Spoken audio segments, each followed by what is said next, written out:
Welcome to NTD Good Morning. Here are today's top stories. A federal judge blocks President Trump from sending out-of-state National Guard to Portland. Meanwhile, Homeland Security warns of organized threats and ramps up recruiting. Delegations from Israel, the U.S., and Hamas terrorists are all set to begin their ceasefire talks today in Egypt. President Trump says a deal could be coming soon. A top White House economic advisor says federal layoffs will begin if negotiations to reopen the federal government stall. What the start of a new week could bring as Democrat and Republican lawmakers remain at an impasse.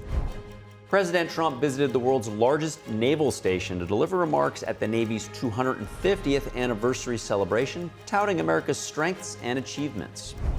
France's government collapses just hours after being formed, deepening the nation's political crisis and sending French markets sharply lower. And an automotive expert explains the latest in EV purchasing for those in the Golden State after Governor Gavin Newsom said he would no longer replace the expired federal tax credit.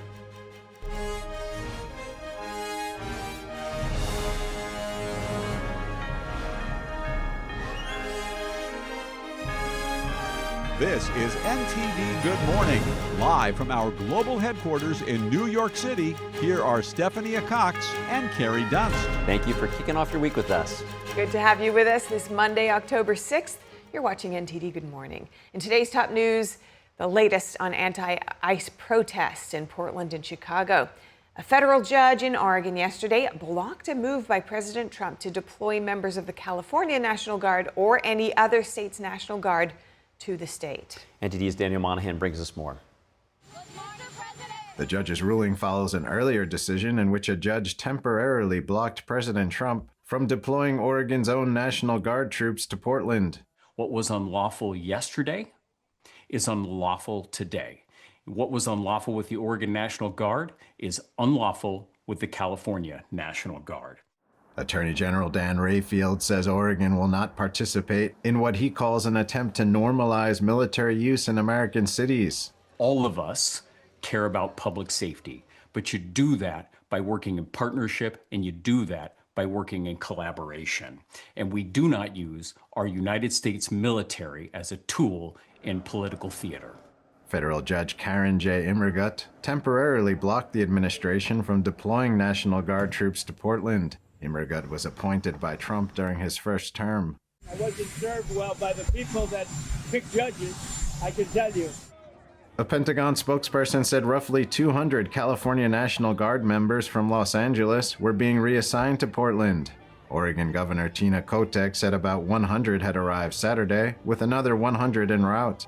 There's no need for military intervention in Oregon. There's no insurrection in Portland. There's no threat to national security. California Governor Gavin Newsom opposed the deployment of his state's troops to Oregon, calling it a breathtaking abuse of law and power. Trump is politicizing our military to police our communities. He's specifically targeting cities that lean Democratic or have leaders and residents who dare to speak out against his outrageous abuses of power. The 300 members of California's National Guard had already been federalized in response to protests in Los Angeles against ICE agents. Portland's ICE building has been the scene of nightly protests, and Trump described Portland as a war zone rife with crimes and unrest. Portland is burning to the ground. It's insurrectionists all over the place. It's Antifa. Trump also called Chicago a war zone. Illinois Governor J.B. Pritzker said Sunday that President Trump is ordering the deployment of 400 Texas National Guard members to Illinois, Oregon, and other states amid federal immigration operations. Pritzker said no officials from the federal government called him directly to discuss or coordinate the deployment. He said it goes against the wishes of state officials. DHS Secretary Kristi Noem says Pritzker is turning over his state to what she called violent illegal aliens and actively working against law enforcement in support of lawless anarchists, speaking on Fox News. We will use President Trump's methods and his abilities to deploy a whole-of-government approach, which means the Department of War will come in and help provide that security. Noem says what she calls the violent riots are not about free speech. Intelligence indicates that these people are organized. They're getting more and more people on their team as far as attacking officers, and they're making plans to ambush them and to kill them. We have specific officers and agents that have bounties that have been put out on their heads. It's been $2,000 to kidnap them, $10,000 to kill them. Meanwhile, Homeland Security released a job recruitment video encouraging people to become Homeland Defenders, investigative analysts, and immigration services assistants. Up to $50,000 signing bonuses are being offered. Daniel Monahan, NTD News. France is in political turmoil. Prime Minister Sébastien Lecornu and his government resigned today after just hours from announcing a new cabinet. That makes it the shortest-lived government in modern French history, sending stocks and the euro sharply lower. Lecornu's resignation after only 27 days in office was unexpected and marks a deepening of France's political crisis. Allies and opponents alike threatened to topple his new cabinet, only hours old, which critics said was either too right-wing or not conservative enough. The Conservative National Rally Party called for a snap parliamentary election, while the leftist France Unbowed party demanded President Macron step down. Markets reacted quickly, with France's CAC 40 index down by 2%. And as we approach the second anniversary of Hamas's terror attack on Israel, talks could soon be underway in Egypt aimed at ending the war in Gaza. Delegations from the U.S., Israel, and the Hamas terror group are all set to begin discussions today. They've probably already started to take place. Here are the details. The terrorist group Hamas confirmed Sunday its delegation arrived in Egypt for talks, led by senior negotiator Khalil al-Hayya. It's the first public sighting of al-Hayya since he survived an Israeli strike in Doha last month. Israel said its delegation would leave for Egypt Monday. A U.S. delegation will also be present.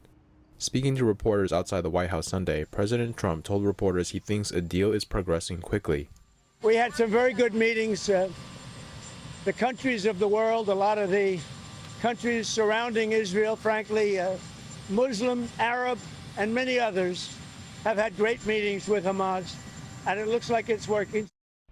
In a text message to CNN's Jake Tapper Sunday, Trump warned Hamas faces destruction if it refuses to cede control of Gaza. Israeli Prime Minister Benjamin Netanyahu says his government has accepted Trump's peace plan and that now the responsibility lies with Hamas. This plan consists of two parts. The first part is releasing all the hostages. Israel makes a tactical withdrawal, stays in Gaza. And then the second part is meant to demilitarize Gaza and disarm Hamas. That will be negotiated. Of course, I can't tell you if Hamas will agree to it. I think that it's possible. I hope it'll happen, but I can't guarantee that it'll happen. Speaking in Jerusalem Sunday, Israel's Foreign Minister Gideon Sa'ar said a deal may be closer than ever.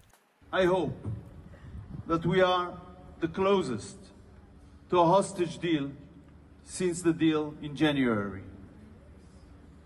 And I want to thank President Donald Trump for all his efforts with regard to this huge mission of bringing back our hostages back home. We are doing everything we can to bring our hostages back. Sa'ar said Israel is ready to begin the first phase of Trump's plan immediately, focused on releasing the remaining hostages, both dead and alive, in Gaza. Outside the Prime Minister's residence in Jerusalem and across Tel Aviv, Israelis gathered Sunday to pray for their release. It has been more than 2 years that our brothers and sisters are captives in Gaza. When we've heard the news from President Trump on Friday evening, we were very emotional and excited about the potential upcoming release of all of our brothers and sisters from captivity in Gaza. And solidarity spread beyond Israel's borders.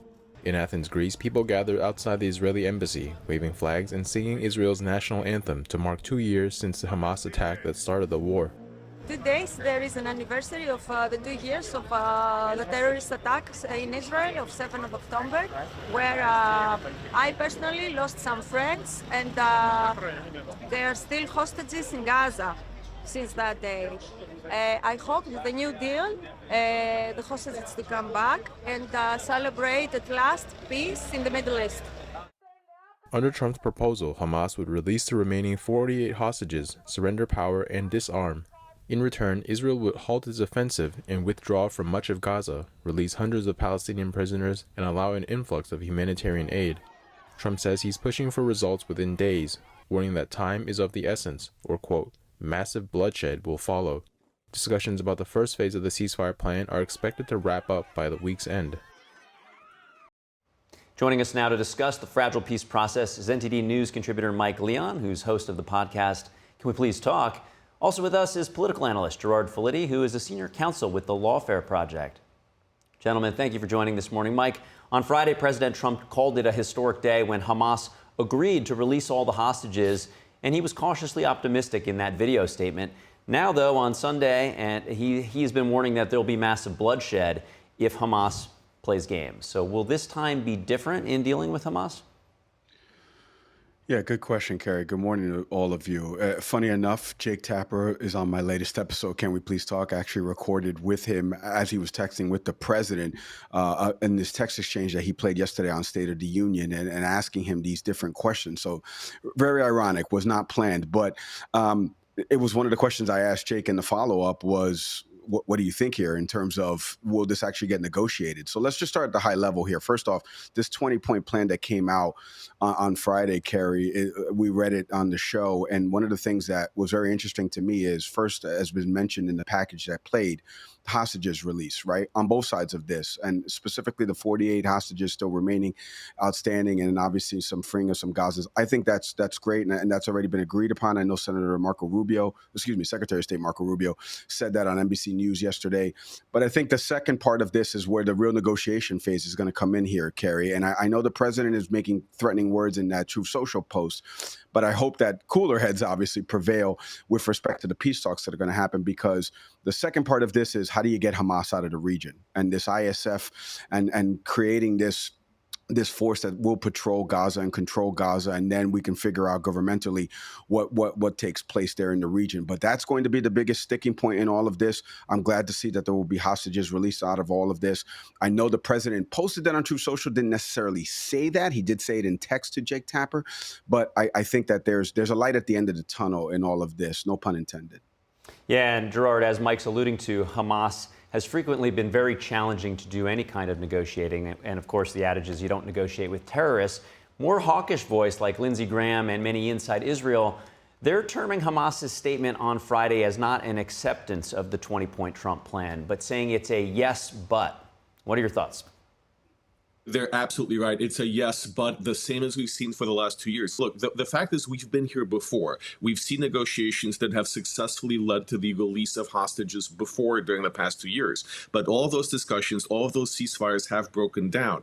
And here we have the same impediments. We have one of the conditions for this to be effective is that Hamas must disarm. The other condition is that Hamas cannot be involved in post-war governance. These are the sticking points for Hamas. These are things that Hamas has not, cannot, and will not agree to. So for as long as Hamas remains in power, they have no incentive to finalize a deal, because a deal would mean them giving up power and not being involved in post-war governance. So unfortunately, we've been here before. Hamas is saying that it's willing to negotiate, and they are negotiating. The question is whether they're doing so in good faith, and whether we can finally resolve the dissolution of Hamas and the end of their involvement in Gaza. That's what it would take to win this war, not just the release of hostages. Yeah, to your point, if someone doesn't fear death, it's hard to negotiate with them over the threat of their elimination. Mike, is it likely that Hamas even gives up the hostages? Because it seems like that is their main point of leverage at this, and has been all along. Well, I think, and again, I go back to the 20-point plan and that's why I kind of mentioned it in terms of the release of hostages on both sides of this, in terms of those that are Gazans that will be released to this. I think Hamas will, and again, I'm going by what Marco Rubio said and what others within government roles have said, that they've agreed to that sticking point. It's all about now location, who actually does the pickup and transfer. Obviously, military operations have to stop in that area if there was going to be some type of prisoner exchange. I think, like Gerard said, that's the easiest part of this, which is unfortunately, I hate to even say it like that, Carrie.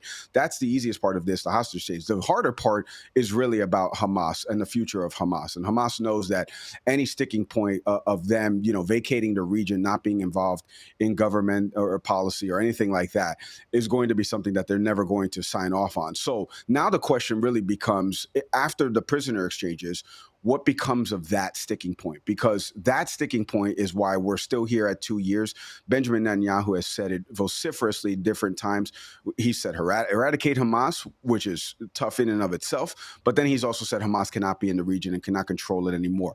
We can't look to what's in the West Bank. We have to look at something different. This is why this 20-point plan kind of creates this ISF as a temporary measure, and then it figures out in the future talks of what it looks like from a governmental perspective in Gaza.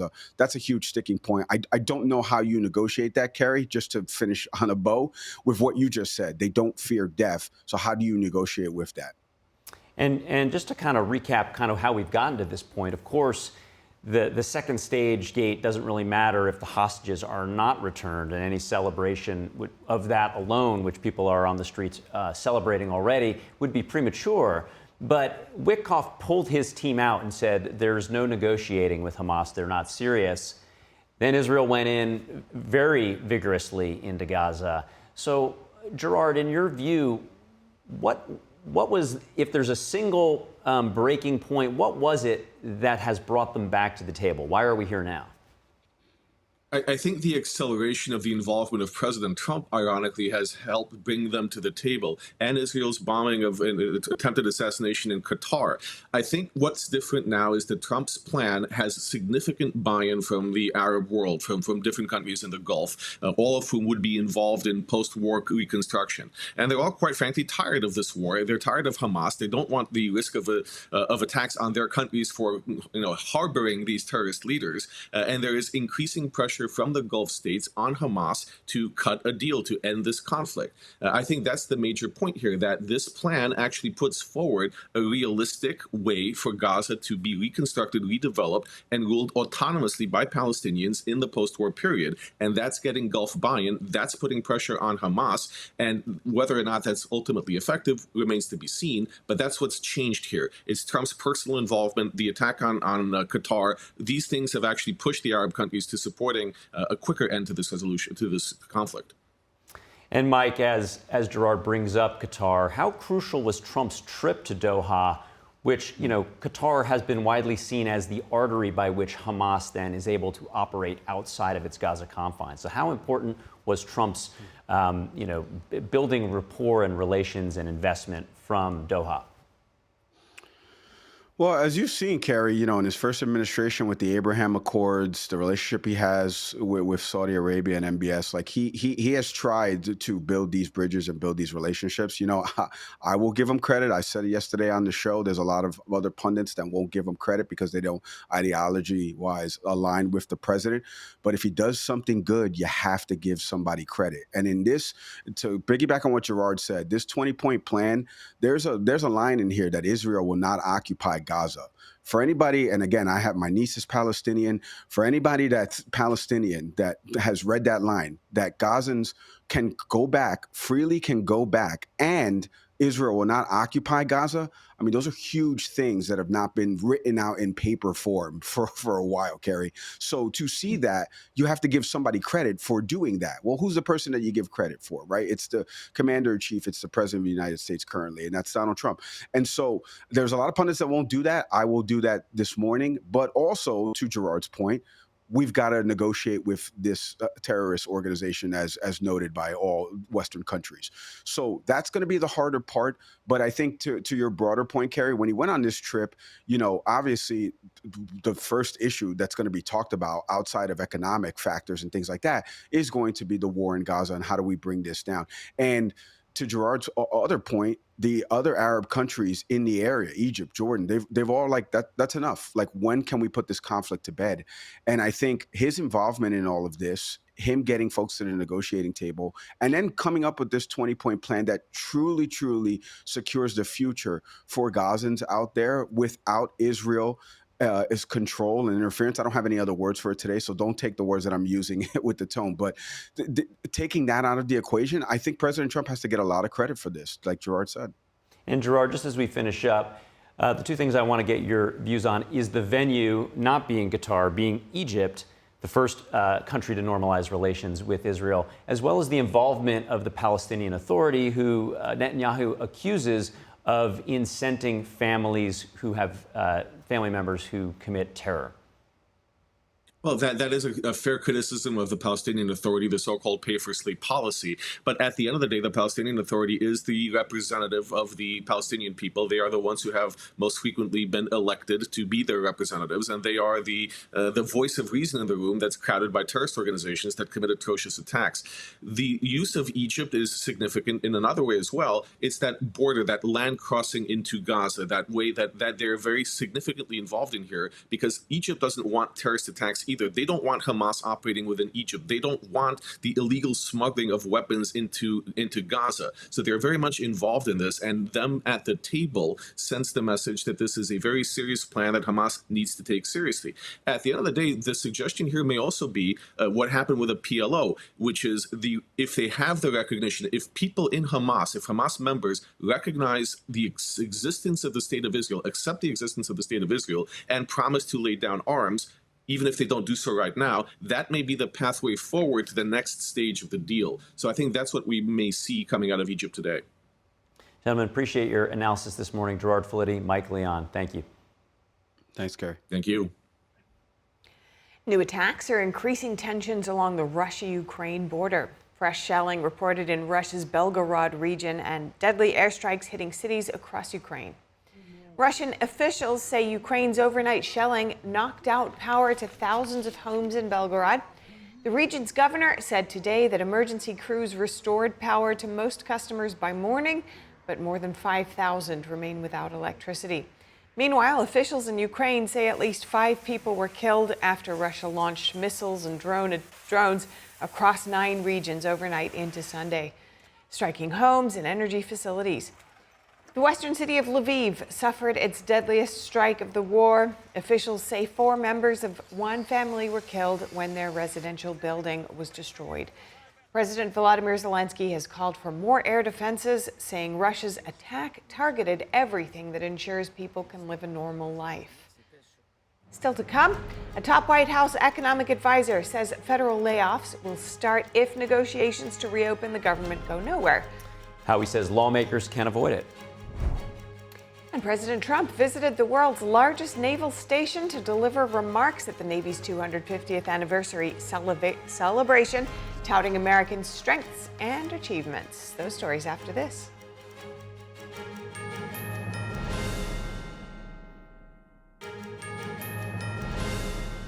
Welcome back to NTD Good Morning. President Trump celebrated the Navy's 250th anniversary alongside members of the Navy and Marines in Norfolk, Virginia yesterday. He gave a speech there touting a quarter millennium of U.S. naval strength and achievements. NTD's David Jung was in Norfolk to hear Trump. Have a look. And we're honored to be joined today by service members representing every part of this great naval tradition. President Trump, along with the First Lady, Secretary of War Pete Hegseth, Navy Secretary John Phelan, Secretary of Veteran Affairs Doug Collins, joining tens of thousands of sailors and Gold Star family members at the Navy's event.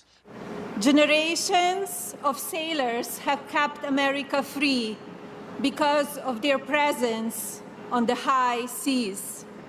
Your strength, bravery, and sacrifice inspires us all. On October 13, 1775, the U.S. Navy was born. So we are celebrating 250 years of excellence and dominance. And we have a sea power demo going on right now involving an aircraft carrier, the USS George H.W. Bush. We have multiple destroyers. We have a submarine. We have 17,000 sailors on this pier right now to celebrate this event. So it's a big day for us. The event is titled Titans of the Sea, a salute to the fleet, to celebrate the U.S. Navy's official birthday on October 13th. It comes after the U.S. Army held a large military parade for its own birthday back in June. The White House says the intention is to continue the celebration straight through next July 4th for the nation's 250th anniversary. I believe the show must go on.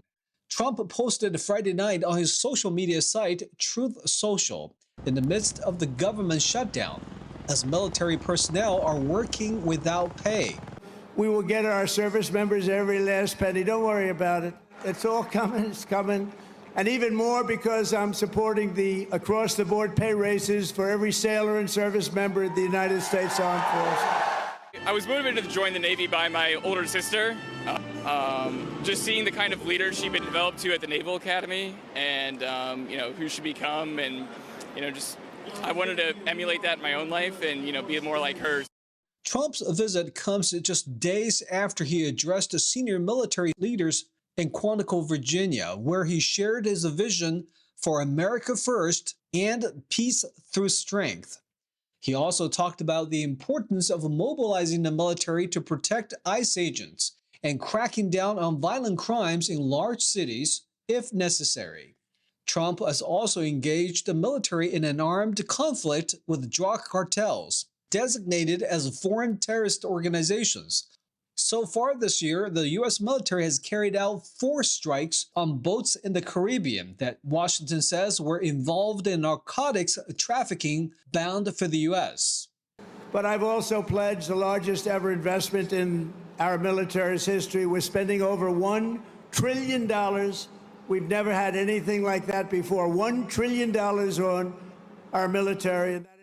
President Trump also says that the U.S. will be expanding the Navy by at least 19 ships next year, including submarines, destroyers, assault ships, and more. David Zhang, Norfolk, Virginia, NTD News. And the Treasury Department is considering minting a $1 commemorative coin featuring President Trump's image. The design is in celebration of the nation's 250th birthday. U.S. Treasurer Brandon Beach reposted a draft image of the coin and wrote that the first drafts were real. The draft images showed Trump's side profile on the front with liberty at the top and in God we trust on the bottom. The dates 1776 and 2026 are also featured. On the reverse is an image of Trump following his assassination attempt in Butler, Pennsylvania, with the words, "Fight, fight, fight." It's against the law to display the image of a sitting president or a living former president on a So it's not clear whether the coin design will be minted. A spokesperson says a final design has not been selected.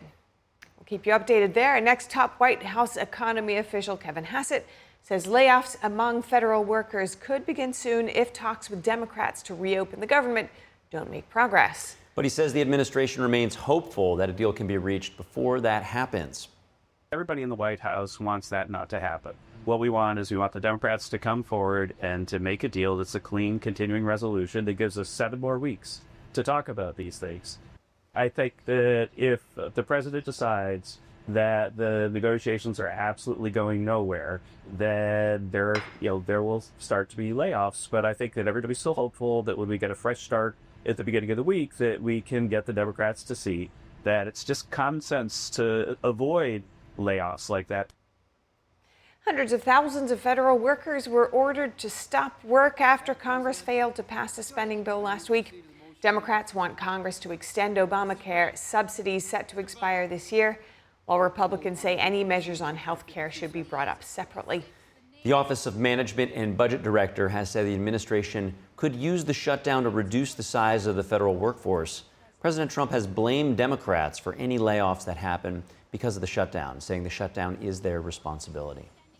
And the price of gold surged past $3,900 an ounce for the first time this morning. Analysts say the increase is driven by safe haven demand following the U.S. government shutdown and expectations of additional Fed rate cuts.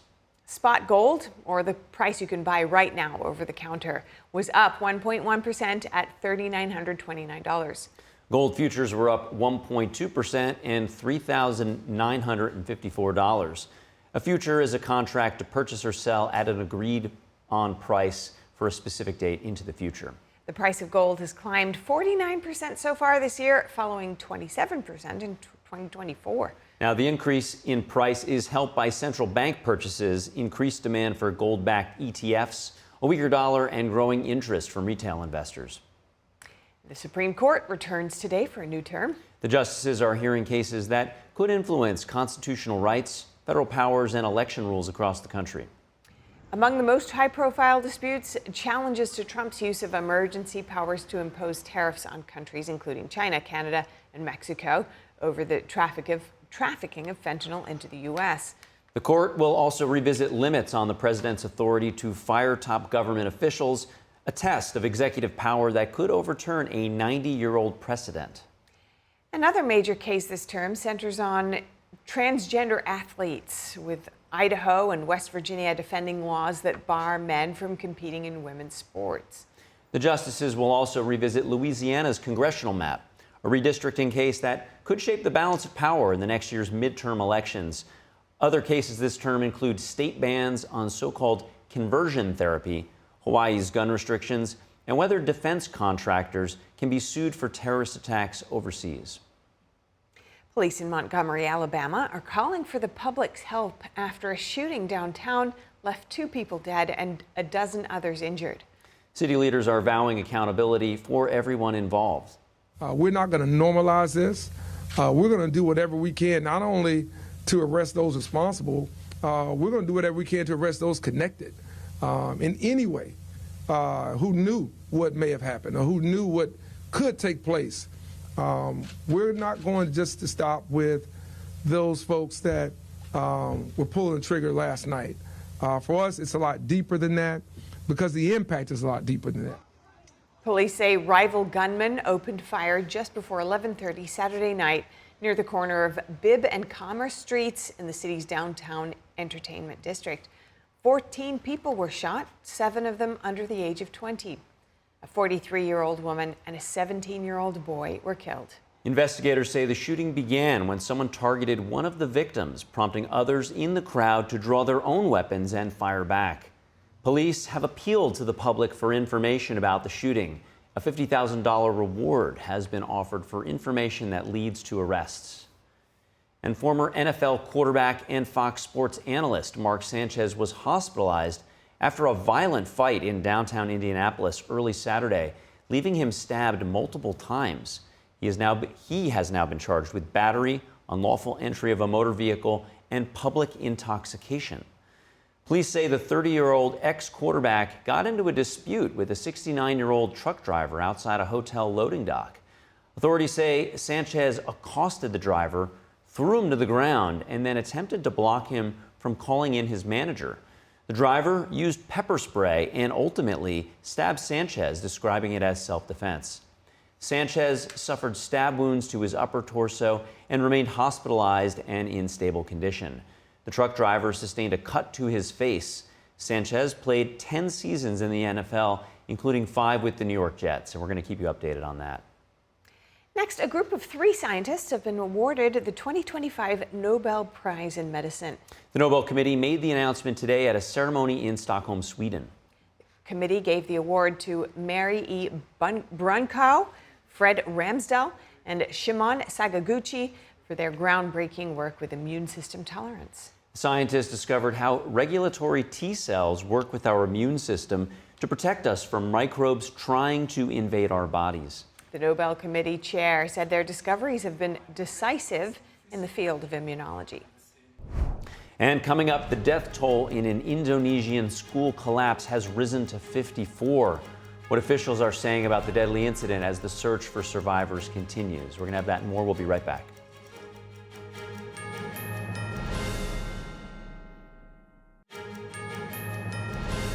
Welcome back to NTD Good Morning. I'm Carrie Dunst. If you're just joining us now, here's some of today's top headlines. A federal judge blocked President Trump from deploying California or other states' National Guard troops to Portland.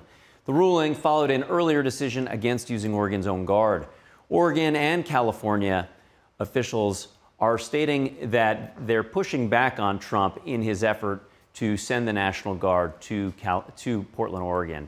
They say it's a misuse of the military, calling it a political theater attempt. Trump called Portland and Chicago war zones, while DHS Secretary Kristi Noem warned of organized attacks on officers.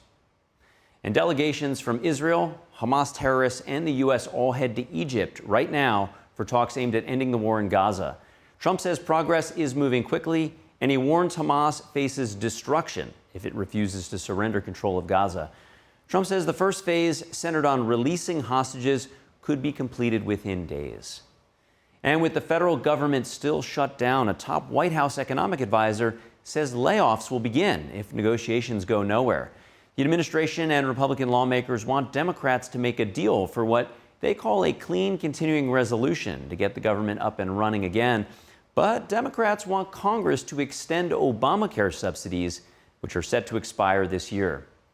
And President Trump joined tens of thousands of Navy sailors, Marines, and Gold Star family members at the Navy's 250th anniversary in Norfolk, Virginia yesterday.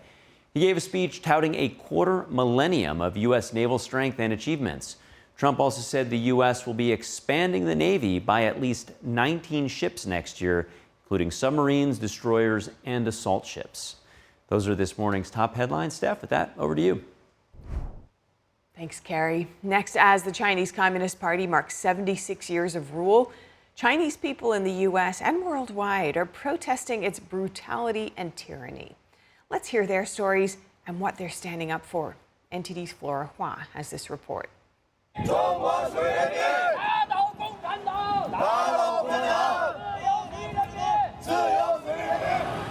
This is the U.S. Capitol, Washington, D.C. Chinese pro-democracy activists across America gathered to tell the world October 1st is not their national day, but a day of mourning for all of China.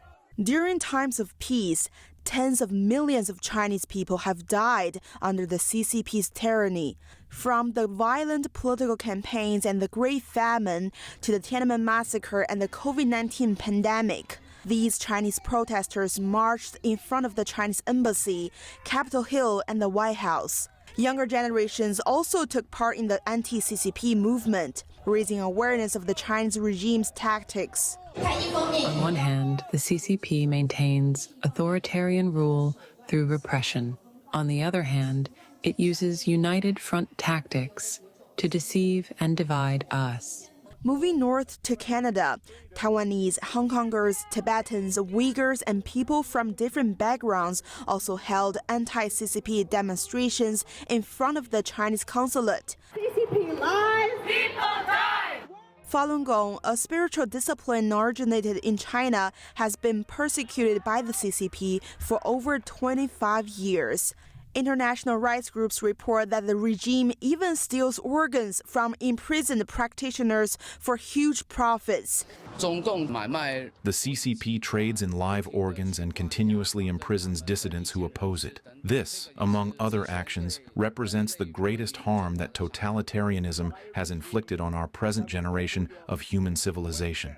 Chinese people in Germany and the Netherlands are also calling for an end to the tyranny of the Chinese Communist Party. Flora Hua, NTD News. The death toll from the collapse of a boarding school in Indonesia has risen to at least 54, with rescuers still searching for more than a dozen missing students.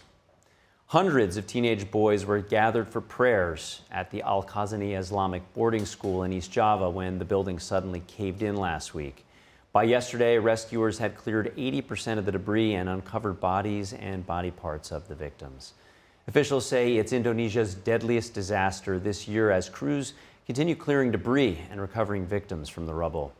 Authorities believe construction work on upper floors caused the foundation to give way, bringing tons of concrete down. The school is one of tens of thousands of Islamic boarding schools across Indonesia, many of which operate without official building permits. We'll certainly keep you updated there. Coming up, automotive expert Lauren Fix explains the latest in EV purchasing for folks in the Golden State. Things have changed after Governor Gavin Newsom recently said he would not be replacing the expired federal tax credit. We'll have what you need to know. We'll be right back.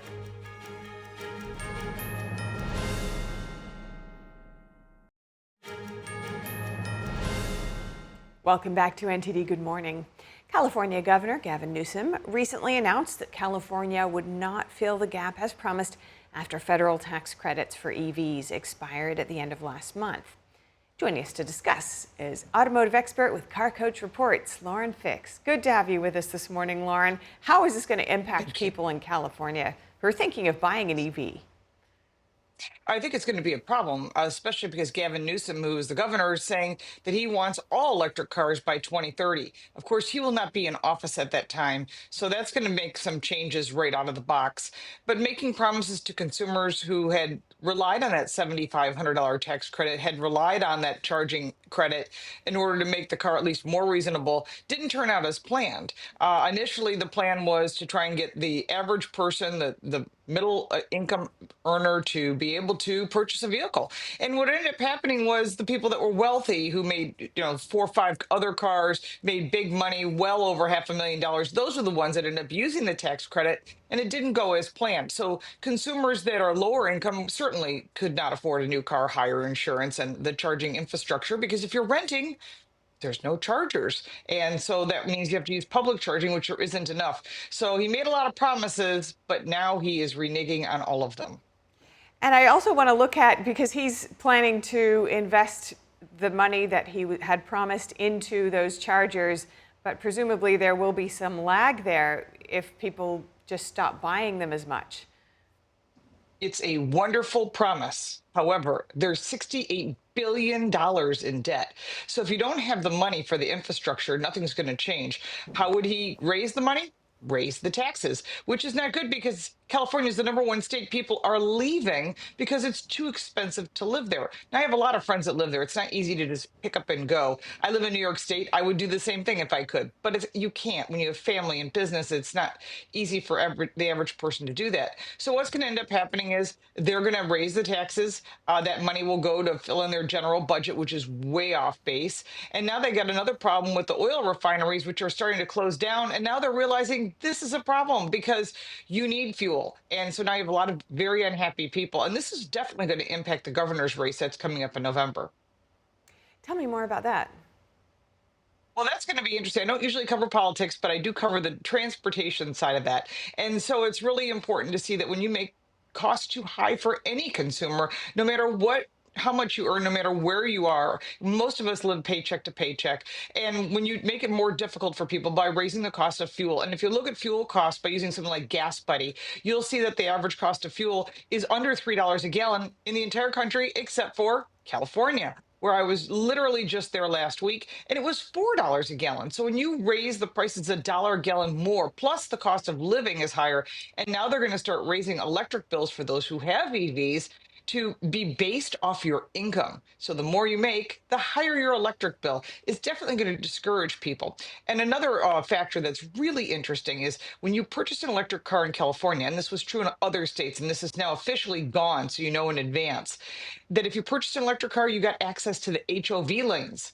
Well, they took that away. And so now you got a lot of very unhappy people who purchased early buyers of Teslas and all kinds of electric plug-in cars, Lucids, Rivians, Hyundais, whatever it might be. That's now gone. So now the access to the HOV lane to avoid traffic and get to your destination quicker, that's now gone. The only exception is this morning, I just found out that Kathy Hochul, the governor of New York State, has now added it back in for Long Island, which is, if you live out there, you've been out there, Long Island's really busy. There's a lot of people on that island. And when you open those HOV lanes to electric cars, it angers the rest of the people. And that will impact the governor's race that's also coming up in New York State. And I think Kathy Hochul won't be happy about that. She may be changing her mind. And let's look now at the impact on dealers and automakers. Well, big change. All the car makers are realizing, and they knew in advance, they were taking advantage of the government subsidies. Now those subsidies are gone. We're seeing much more aggressive discounts on electric cars. So if you're thinking of an electric vehicle, there's some fabulous choices out there. And there's great deals because they need to get rid of those vehicles off the lot before any 2026s come in. So we're seeing discounts as high as $10,000 off the price of a car. I don't think in my lifetime, being in this business almost 40 years, have I ever seen a $10,000 discount on a car. So if you're thinking about, you know what, I wouldn't mind buying a Hyundai Ioniq 5 or a Ford Lightning truck, now's your chance because that sale's not going to last forever. And the discount is to get people to purchase the cars. Ford is even offering a charging station that you can put it'd be a level 2 for your home. Just keep one thing in mind, that if you do purchase an electric car and you do put a charger in your home, please tell your insurance company that you have installed that, because otherwise you won't be covered in your garage, which could be as much as 20% of the cost of your home. There's been a few incidences around the country. I always remind people, if you purchase an electric car and you put a charging station in, let the insurance company know, because in the eyes of the insurance company, it's the same as putting on a bathroom in a bedroom. That's great, but it also changes the value of your home, and it also puts the risk at a higher level. So please do that. And if you think I'm kidding, there's already at least a half a dozen just in New York State that I'm aware of lawsuits against insurance companies who will not pay out that money. So if you don't tell them, that falls on you. And just lastly, Lauren, California tends to lead the way of many other states around the nation, especially in the auto industry. Do you sense anything further coming for folks across the country in regards to this latest change in California? Oh, there's a lot of lawsuits going on. We had the Congressional Review Act, which took away the powers of California, and there's also other lawsuits that are going to the Supreme Court. We're waiting, and I am watching, and I will be reporting on that at Car Coach Reports. They're trying to take away the power of the California Air Resources Board, which currently is one state giving the rules for the other 49. It not just upsets the states, it upsets consumers. Why should California tell someone who lives in Arkansas, Oklahoma, or South Dakota what you should be driving? That's about to go out the window because it is illegal. It's unconstitutional. We're talking like Convention of States. This is a much bigger thing, but I'll be monitoring on it, and I'll try and give you a more concise report as soon as we see some legal action happen. And we look forward to that. Just one more question, Lauren. Any advice for people out there? You've mentioned get in on that EV purchase if you are in California and you're seeing those discounts. But for anyone across the country, with this latest change, any advice just to finish up with?